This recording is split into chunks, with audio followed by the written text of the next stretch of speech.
Rain hammered the roof of the tiny roadside garage as 68-year-old Ruth Carter wiped grease from her hands and prepared to close for the night. Most people in town barely noticed the old black mechanic anymore, until a pack of stranded bikers rolled in, soaked, angry, and desperate. While others would have turned them away, Ruth stayed up all night repairing their machines with quiet patience. Bidam, the storm finally cleared, and the sound of a convoy of black SUVs echoed down the empty highway. What stepped out of the lead vehicle made Ruth freeze in silence, and suddenly every biker in her shop stood at attention.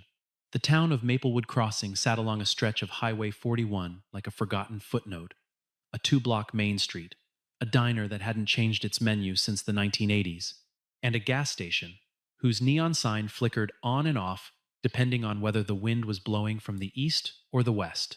Most drivers passed through without stopping, eyes fixed on the road ahead, the town visible only as a blur of clapboard buildings and chain-link fences in their peripheral vision. Those who did stop usually needed gas, maybe a cup of bitter coffee and a bathroom, and then they were gone again, swallowed by the highway, as if Maplewood Crossing had never existed at all. For most of its residents, this invisibility was simply the rhythm of life, something you either accepted or something that slowly wore you down until accepting and surrendering felt like the same thing. Ruth Carter's garage sat at the edge of town, exactly where the asphalt cracked and crumbled into the gravel shoulder of the highway. The building was old, not charmingly old, not vintage or quaint, but genuinely, stubbornly old, in the way that only structures built by hand and maintained by will ever managed to be. The white paint on the exterior had long since gone gray, then yellow at the edges where the sun hit hardest. The sign above the roll-up door read, "Carter's Auto and Cycle," the letters hand-stenciled in black paint that had been touched up so many times that the newest layers sat on top of the older ones in slight misalignment, giving the whole sign the slightly blurred appearance of a sentence spoken through a mouthful of exhaustion. A single floodlight mounted above the sign threw a cone of yellow light into the parking lot each evening, attracting moths and the occasional confused bat. Illuminating the two gas pumps Ruth had kept running through 3 decades of mechanical coaxing and stubborn refusal to replace them. Inside, the garage smelled of motor oil and iron, and something faintly sweet that no one who visited could ever quite identify later. Some would guess it was the coffee. Ruth kept simmering on a hot plate in the corner, a battered aluminum percolator that had brewed its first pot sometime in the late 1990s and had never once been replaced. The walls were hung with tools arranged with a specificity that bordered on obsessive wrenches, graded by size from left to right, sockets nested in their labeled holders, specialty tools whose names most mechanics only half remembered, hung with the same care as other people reserved for framed photographs. And photographs there were as well, tucked between the tool racks and mounted above the workbench in mismatched frames, some in black and white, some in the washed-out color of old Kodachrome, some in the sharper tones of more recent decades. Ruth never spoke about most of them. She simply worked beneath their silent gaze each day, her movements as practiced and unhurried as water finding its level. The people of Maplewood Crossing had, over the years, developed a particular relationship with Ruth Carter that they would have struggled to articulate honestly. They brought her their trucks when the dealership was booked out. They asked her to look at their tractors when the harvest seasons brought mechanical failures at the worst possible times. They paid her in cash, sometimes in casseroles or cuts of venison, and they were genuinely grateful in the specific way that people are grateful to someone they don't quite believe exists. Because what Ruth was, what she had always been, sat slightly outside the frame of what they expected the world to look like. A 68-year-old black woman running a garage on the edge of a mostly white small town, diagnosing engine faults by sound alone, rebuilding transmissions that certified shops had declared irreparable, doing it all in a pair of worn work boots and a canvas apron that had absorbed so much oil over the years it had become its own kind of armor. The town admired her, the way people admire something that confuses them at a distance, with a mixture of respect and a faint, unexamined wariness. New residents sometimes wandered in, with a skepticism they didn't bother to fully conceal. A few years back, a man named Patterson had moved up from the city, bought the old hardware store, and converted it into a real estate office. He'd brought his Cadillac to Ruth once, grudgingly, when the dealership was backed up 6 weeks. He'd stood in the doorway of the garage with his arms crossed and watched her work with the expression of a man waiting to be proven right about something.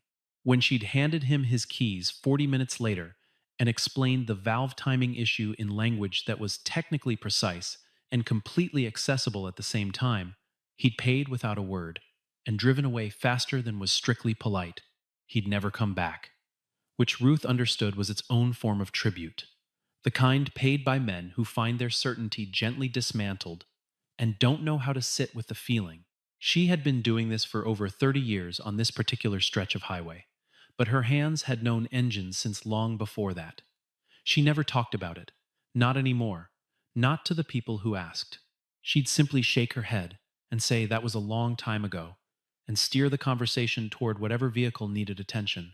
But the knowledge was there in everything she did, in the way she pressed two fingers lightly against a running engine block, the way a doctor touches a patient's wrist to feel a pulse, in the way she listened with her head slightly tilted, eyes focused on something that wasn't quite in the room, hearing the story an engine tells in its pitch and rhythm and silence.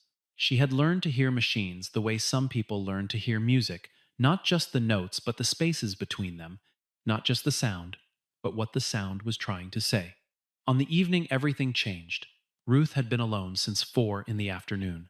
She'd finished an oil change and a brake job, eaten half a sandwich she'd brought from home, drunk 2 cups of coffee, and was considering locking up early for the first time in recent memory. The radio on the shelf above her tool chest was playing something old and unhurried, a jazz trumpet winding through a melody like smoke, finding its way through a slightly open window. The rain had started around 6, first as a whisper on the roof, and then as a steady percussion that turned the parking lot into a shallow lake and reduced the highway to a river of headlights and spray. Ruth didn't mind rain. She'd always found it clarifying, the way it simplified the world down to the sound of water and the smell of wet earth and the warmth of a space that kept the weather out.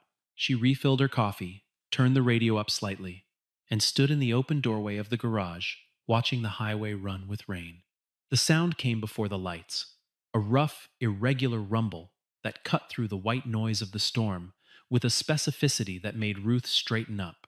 An engine misfiring, she registered immediately. Then a second and a third, multiple bikes, all running rough, all carrying the sound of machines that had been pushed past the point where they should have been stopped. The headlights appeared a few seconds later, a wavering column of white cutting through the rain, and then the first motorcycle turned off the highway into her lot, followed by another and another, until there were 9 of them arranged in a loose cluster under the floodlight, their engines coughing and steaming in the cold rain. They were soaked. Not just wet the way people get caught in a shower, but soaked in the bone-deep way of people who had been riding through hard weather for hours without adequate protection, the kind of wet that had found its way through every layer and settled in. They wore leather jackets and heavy jeans, most of them, helmets or bandanas tied at the jaw, and they sat on their bikes for a moment in the rain, as if not quite believing they'd found a garage, or perhaps not quite believing what kind of garage they'd found. Ruth stood in the doorway with her coffee cup, watching them. The one who moved first was the biggest, a broad-shouldered man in his early 40s, who swung off his bike with the practiced ease of someone who'd been riding since before he had a license. He walked toward the garage with his thumbs hooked in his belt, and an expression Ruth had seen many times before. A man who had a problem and was calculating, in real time, how much of his pride he was willing to set aside in order to solve it. He stopped under the overhang, out of the rain, and looked at Ruth with flat eyes. His name was Dean Holloway. He didn't offer it yet, and Ruth didn't ask. "We need help," he said, without preamble. "Multiple bikes down. Fuel system issues on at least 3 of them. One's running so hot it's probably seized." He paused, looked past her into the garage, then back at her. "You, the mechanic?" "I'm the only one here," Ruth said. "So yes." Something shifted behind Dean's eyes, a rapid recalibration that Ruth had watched play out on many faces over the years. He glanced back at his group, most of whom were now dismounting, and then back at Ruth, and she could see him doing the math, weighing his skepticism against the fact that there was no one else, no other garage for 40 miles in either direction, no tow trucks running in weather like this, no other option. All right, he said, in a tone that communicated clearly that this was a concession rather than a choice, and turned to wave the others in. They came in out of the rain in ones and twos, leading or pushing their bikes, filling up the garage with the smell of wet leather and exhaust, and the specific collective tension of people who'd been in uncomfortable conditions together long enough that everyone's patience was threadbare. Ruth set down her coffee and moved to the first bike without ceremony, a big touring model, engine bay still ticking with heat, and she crouched beside it and laid one hand against the engine casing, with her eyes closed for exactly 4 seconds. Fuel injectors clogged, she said. Probably has been since before the rain. You were masking it by running hard. She moved to the next bike. This one's ignition coil. Third cylinder's misfiring. She walked down the line, pausing at each machine, her face neutral and focused, touching, listening, and naming faults in a quiet, precise voice that carried no performance and no hesitation. By the time she reached the last bike, the one Dean had flagged as potentially seized the garage had gone very quiet. The bikers were watching her in the particular silence that falls over people when something they were certain of turns out to be wrong. That's not seized, Ruth said of the last bike, pressing her fingertips to the engine casing near the top end. The thermostat failed. It was running hot, but the piston's fine. You got lucky. She straightened up and looked at Dean. I can fix all of them. It'll take most of the night. Dean stared at her for a long moment. You can fix all of them, he repeated. Did I stutter? Ruth said mildly, and turned back toward her workbench to collect her tools. The night settled into its own particular rhythm.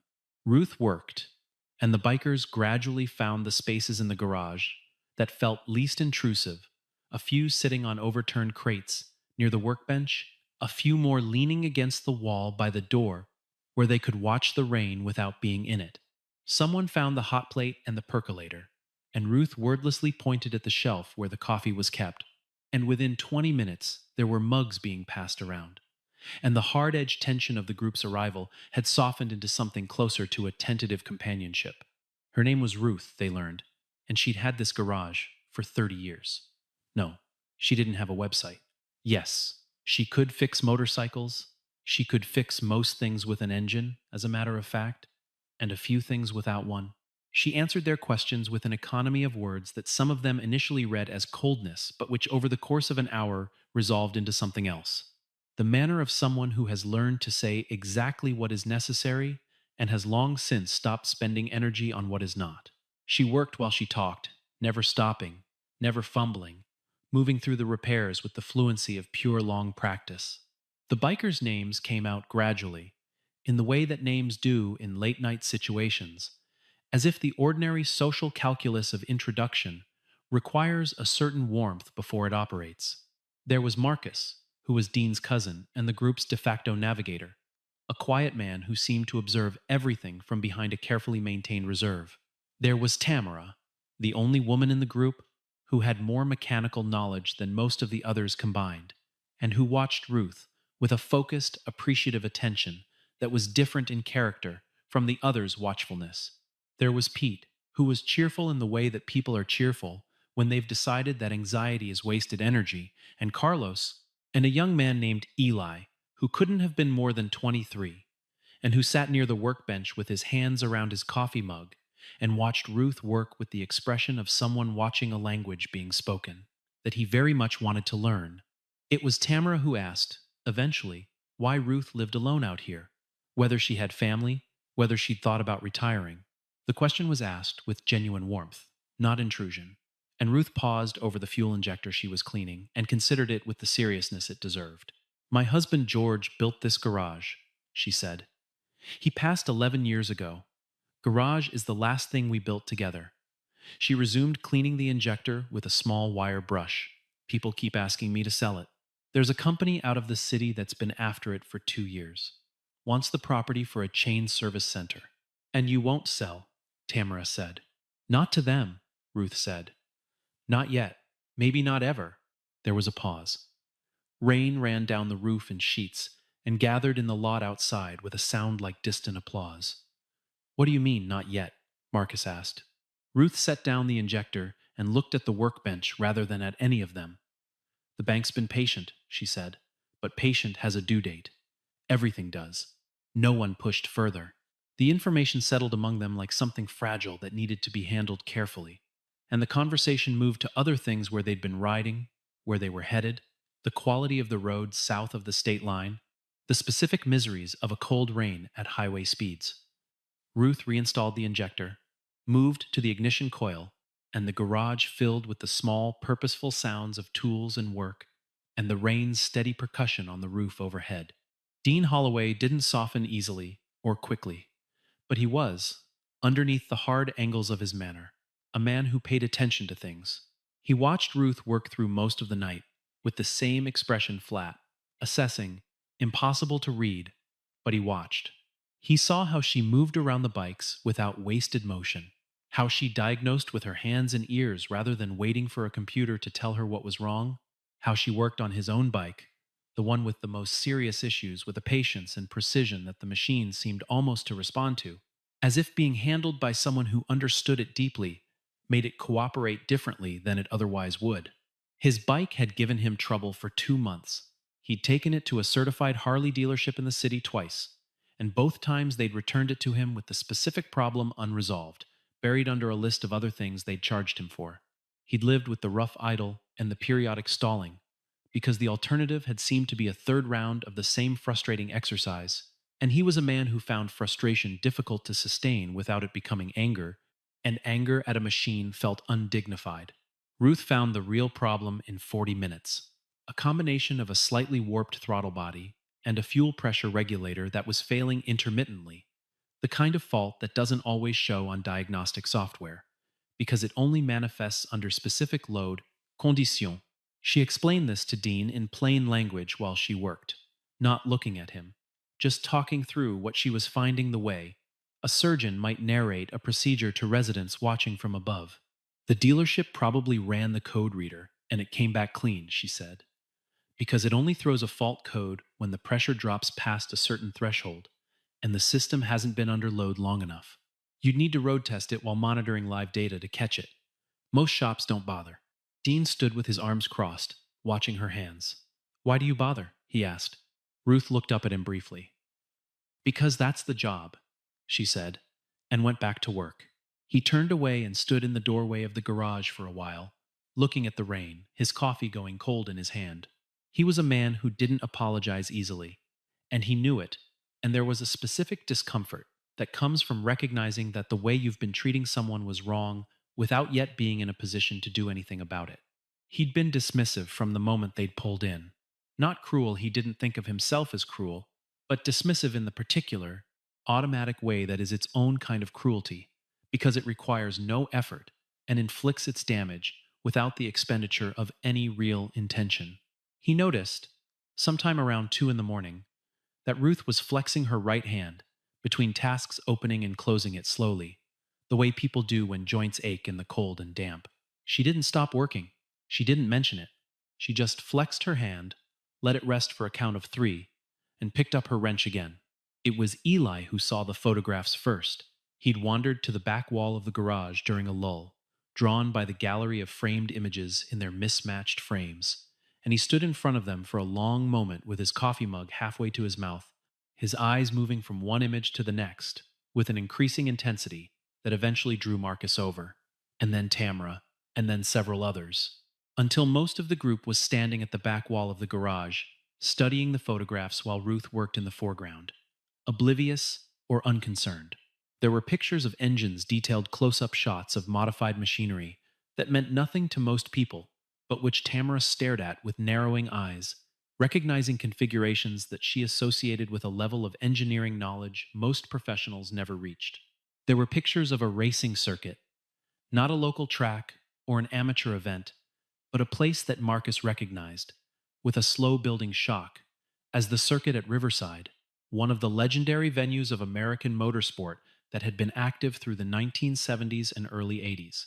And there, in a photograph whose color had faded to the warm amber of old wine, was a woman who could only have been Ruth, 20 years old at most, wearing a racing team's coveralls, standing beside a motorcycle that had clearly been modified beyond recognition, surrounded by a crew of men in similar coveralls who were all looking at the camera with the particular expression of a team that has just won something significant.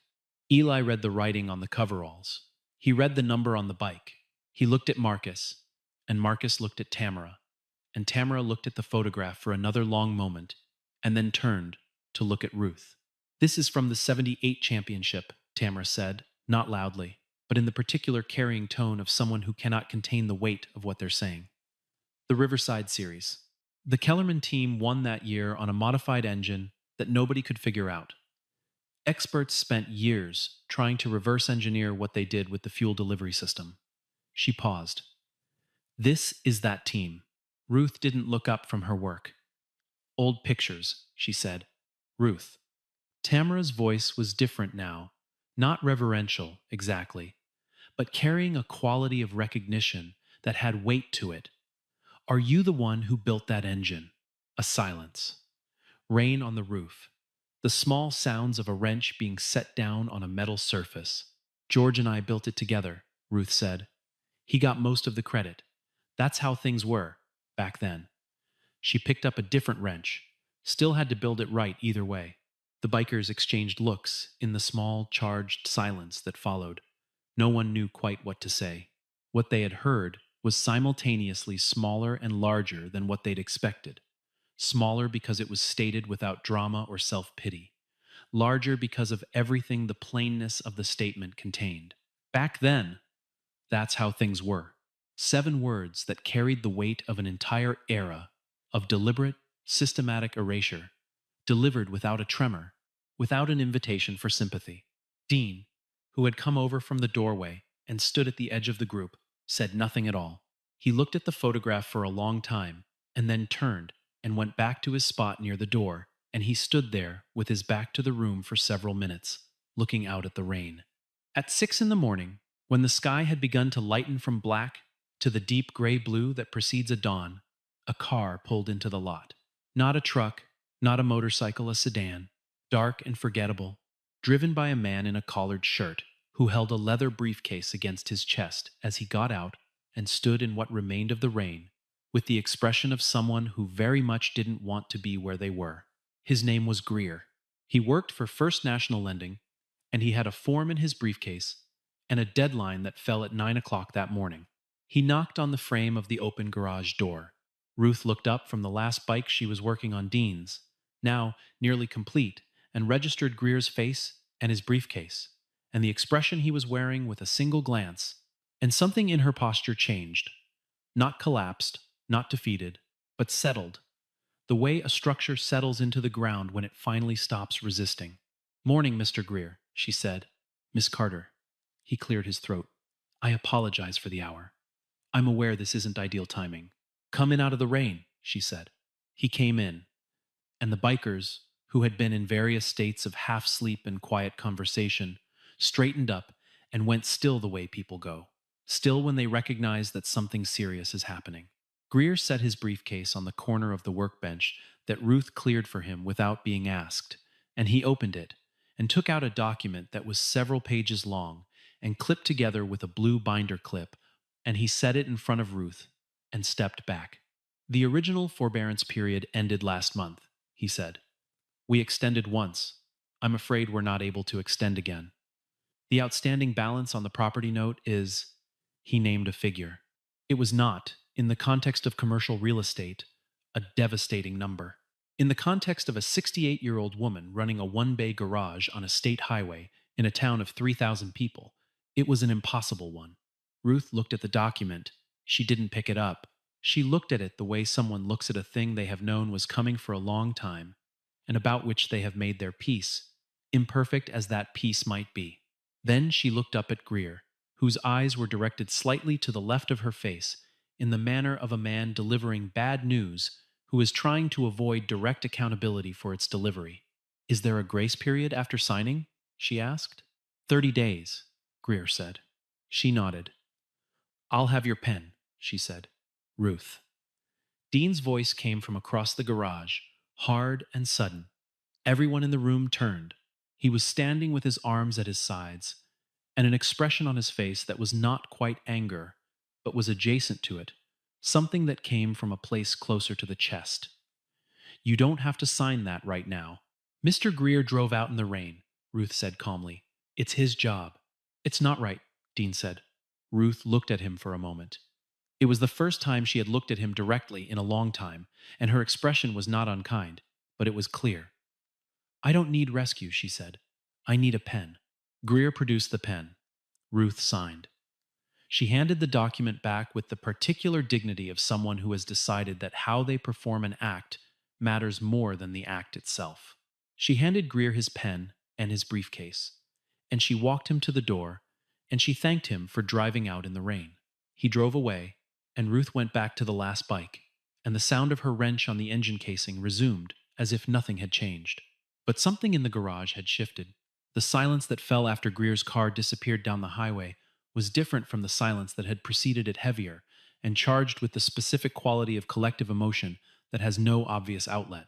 The dawn came in sideways, the way it does after a storm has cleared, not gradually, but suddenly, as if the sky has been waiting for permission to turn gold.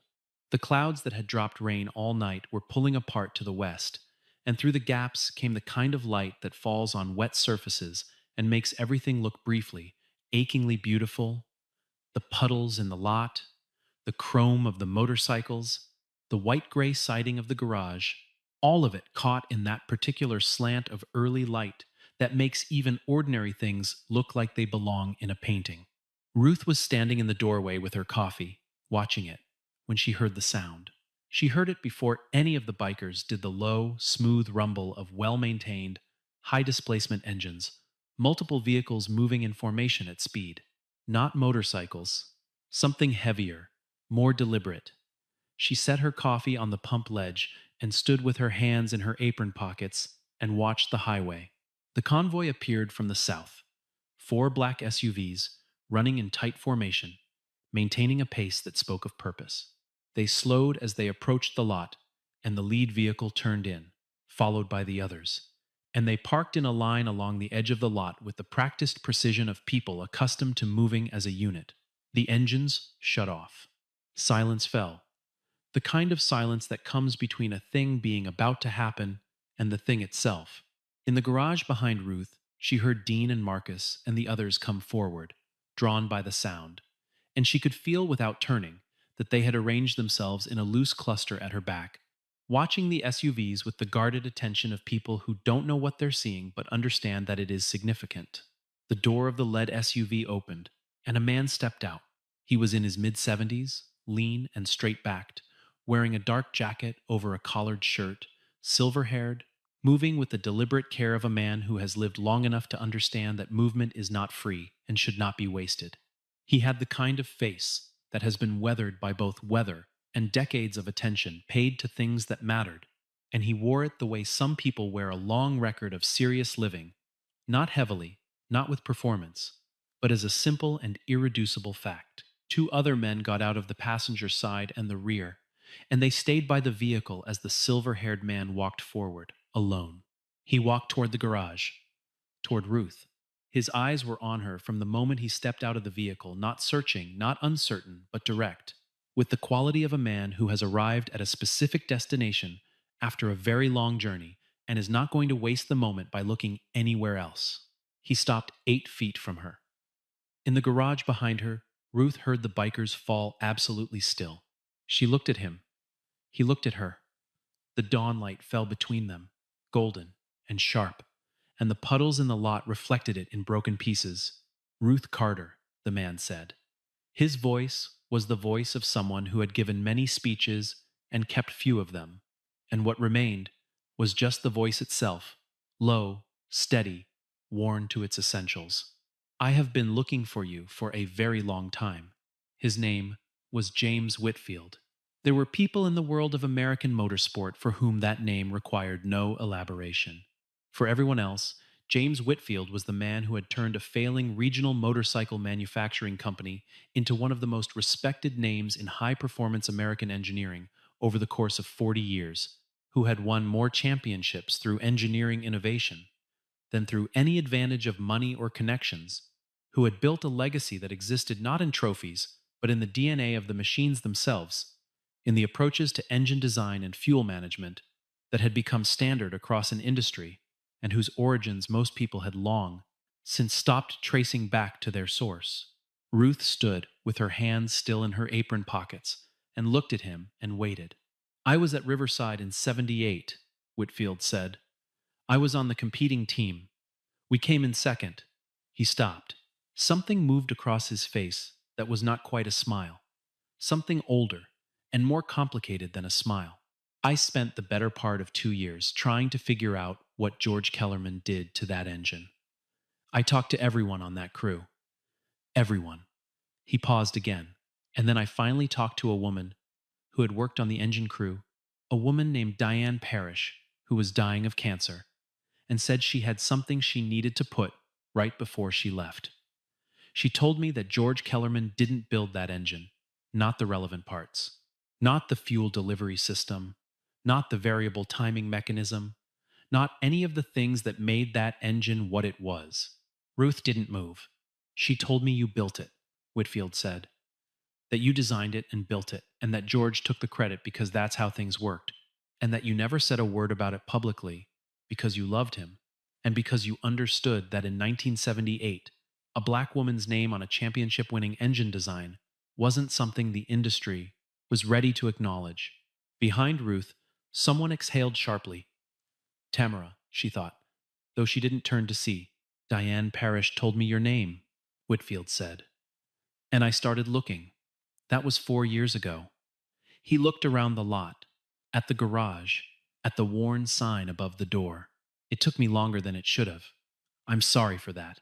Ruth looked at him for a long time. A cloud shadow crossed the lot, moving fast, and the golden light dimmed briefly, and then returned. Diane always had a good memory, Ruth said finally. Better than most, Whitfield agreed. What is it you want, Mr. Whitfield? Ruth said, not coldly, genuinely. It was the question of a woman who had learned not to assume the answer. Whitfield reached into the inner pocket of his jacket and removed a folded document. He didn't open it. He held it in both hands and looked at it for a moment, and then at Ruth. I want to do several things, he said. First, I want to clear your property debt. That's not charity. That's the least that should have been done decades ago. Second, I want to put your name on the work you did, officially and publicly. The Whitfield Foundation has been building a museum of American motorcycle engineering history, and your engine design should be the centerpiece of it, with your name on it. He paused. Third and only, if you want this, I want to restore this garage. Not replace it, restore it. And use it as a working training center for young engineers who look like people who don't usually get to learn this trade. With you as the foundation of it, as long as you're willing. The silence that followed was the deepest silence the garage had known that night. Dean Holloway, who had been standing a step behind Ruth's left shoulder, made a sound that wasn't quite a word, something involuntary that came from a place he didn't have language for. A man who had spent the night recalibrating his understanding of something and had now arrived at the reckoning of it. Ruth Carter did not weep. She did not throw her arms open or raise her voice or perform any of the gestures that the moment, according to every convention, seemed to call for. She stood in the doorway of her garage in her canvas apron and her worn work boots, and she looked at James Whitfield with the expression of a woman absorbing something enormous, with the same quiet steadiness she brought to everything. Elsa. And then she looked down at her hands, the grease still in the creases of her knuckles, the slight swelling at the joints that told the story of 50 years of work, and she was still for a long moment. George would have liked you, she said finally. He respected people who understood engineering. From what I know of George, Whitfield said carefully, he was a man who understood talent better than he acknowledged it. A small sound came from Ruth that might have been a laugh and might have been something else. He was complicated, she said. Most people worth knowing are. She looked up at Whitfield again, direct and clear-eyed, about the garage. Yes, he said. The sign stays. The sign stays. He agreed, immediately. And it's still open to anyone who drives in off the highway with a broken vehicle. That doesn't change. It doesn't change. She looked at the document in his hands, and then at him. I'll need to have someone look at whatever you're asking me to sign. I'm done signing things without reading them first. Absolutely, Whitfield said, and the slight strain at the corners of his eyes resolved into something that was genuinely a smile. Ruth turned and looked at the bikers behind her, Dean and Marcus and Tamara and Eli and the others, all of them standing in the doorway of the garage with the light behind them, looking like a photograph of something she hadn't expected to happen. She looked at Dean last, and he was standing very straight, his arms at his sides, and his face was doing something that it was clear it didn't often do, something unguarded and raw that he hadn't prepared a defense against. Your bikes are all done, she said. You can settle up with me before you go. Ruth Dean started. Full price, she said. No charity. That's not how this works. The weeks that followed were strange in the way that things are strange when they have been decided, but not yet fully real, when the shape of a change is known, but the texture of it is still in the future. Greer received a call from a law firm representing the Whitfield Foundation, and the matter of the property note was resolved, with a quickness that Greer found slightly disorienting, as if he had become a minor character in a story whose scale he had only now understood. The people of Maplewood Crossing heard about it in pieces, from the diner waitress who had seen the black SUVs, from the gas station owner who had pumped their fuel, from Marcus, who had stopped in town on the way out to buy road supplies, and mentioned, in the understated way of a man who has witnessed something significant and is still processing it, that something interesting had happened at Carter's garage. By the end of the week, people had begun driving past more slowly. Some stopped. A reporter from the regional paper came out on a Wednesday with a notebook and a camera, and Ruth sat with him at the workbench and answered his questions in the same economical way she answered all questions, and the story that ran in the paper the following Saturday was accurate and clear, and carried a photograph of Ruth at her workbench that the photographer had taken without asking her to pose, catching her in the middle of work, looking at something in her hands with an expression of focused attention that the photographer would later say was the best portrait he'd ever taken, because it told you immediately and completely what kind of person she was. The bikers came back. Not all at once, and not because they'd planned to. It was more that they had been in the proximity of something and found, when they returned to their ordinary lives, that the memory of it had weight, and that weight made the distance feel less than it should have. Marcus came back first, 2 weeks after, on a pretext of a carburetor issue that Ruth fixed in 15 minutes, and which she charged him for with perfect seriousness. Tamra came the week after that and stayed for 3 hours, asking Ruth questions about engine design and listening with the focused hunger of someone discovering a resource they hadn't known existed. Eli came and asked if he could watch, and stayed until Ruth told him he might as well be useful and handed him a wrench. Dean Holloway came back alone, on a Tuesday morning, when the lot was empty and the garage was quiet. He pulled in and turned off his engine and sat on his bike for a moment, and then he got off and walked over to where Ruth was standing in the open bay door, and he stood in front of her and said, without preamble, I was wrong about you. I know, Ruth said. I was wrong about more than you, he said. I know that too, she said. You want coffee? He came in and had coffee, and he stayed for most of the day, and Ruth found tasks for him that matched what he knew how to do, and taught him things he didn't when the opportunity came naturally, and by the time he left in the late afternoon, the light was orange and long, and the highway was quiet, and he pulled out of the lot and turned south toward home, and he rode steadily into the fading light of the day with something in his chest that felt like the particular relief of a weight set down that he hadn't known he'd been carrying. The restoration of Carter's garage took 4 months. The Whitfield Foundation sent people who had been briefed carefully on what Ruth had said, that the character of the place was not to be improved out of existence, that the function was more important than the form, that the sign stayed. What resulted was something that satisfied both the practical requirements of a training facility and the emotional requirements of a place that was, at its foundation, a memorial to a man named George Carter and the work he and his wife had done together. The bays were expanded, a second one added, a third put in as the renovation scope grew. But the original bay, the first one, the one with the hot plate and the percolator and the tool wall and the photographs, remained exactly as it had been.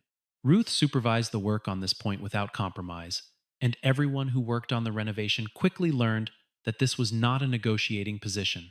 The museum opened in the spring, 3 hours east, in a building that had once been a factory and had been restored with the same underlying principle that history should be legible in the bones of a place.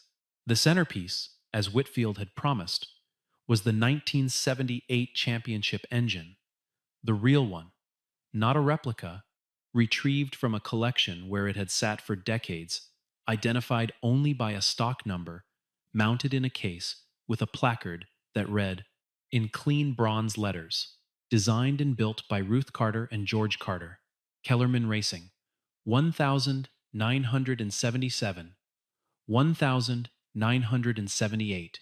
Ruth attended the opening on a Thursday morning and stood in front of the placard for a long time without speaking, and no one who was there presumed to interpret what she was feeling, because it belonged entirely to her.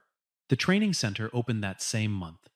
The first cohort was 12 students, ranging in age from 17 to 26, selected from applications that had come from community programs across 4 states. Ruth taught on Tuesdays and Thursdays mornings because she still opened the garage for regular business in the afternoons, and her teaching was exactly like her working, patient and precise and entirely without condescension, grounded in the conviction that understanding was the goal and that the path to understanding ran through the hands. Eli was her first assistant instructor. He had quit a job he disliked to take the position, and he did not regret it.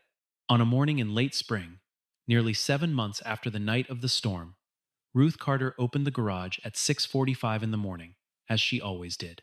The air smelled of damp earth and gasoline, and the faint sweetness she had never been able to identify, and had long since stopped trying to.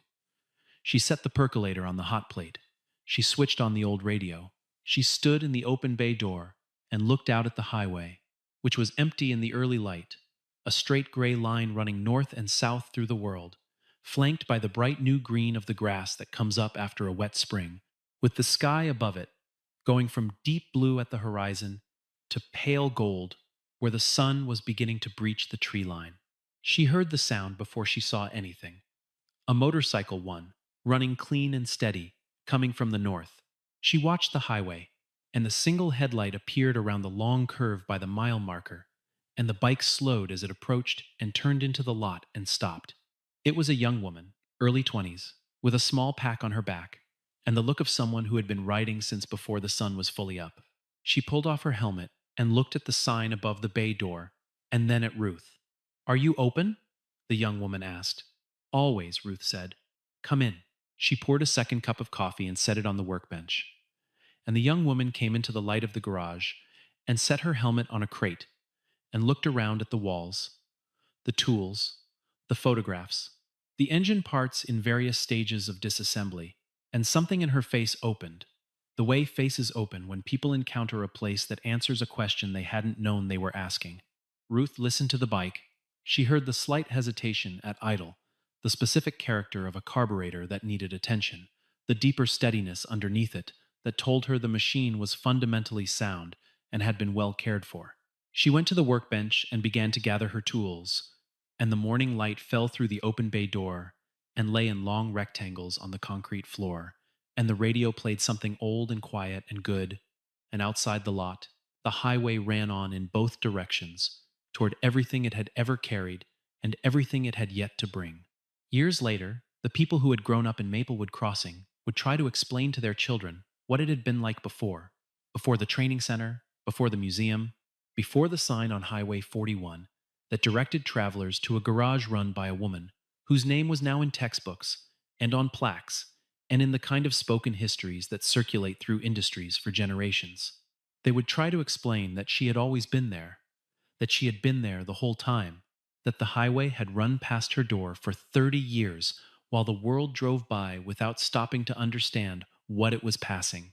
They would tell their children that greatness does not always announce itself, that it sometimes sits at the edge of a highway in a tired building with a flickering sign and waits, with infinite patience, for the night when everything changes. And the children would ask, was she famous? And the adults would say, she became famous. But that's not the same thing as what she was. What she was had nothing to do with who knew about it. People drove past her for years, never realizing the greatest mechanic on the highway was hidden inside that little garage.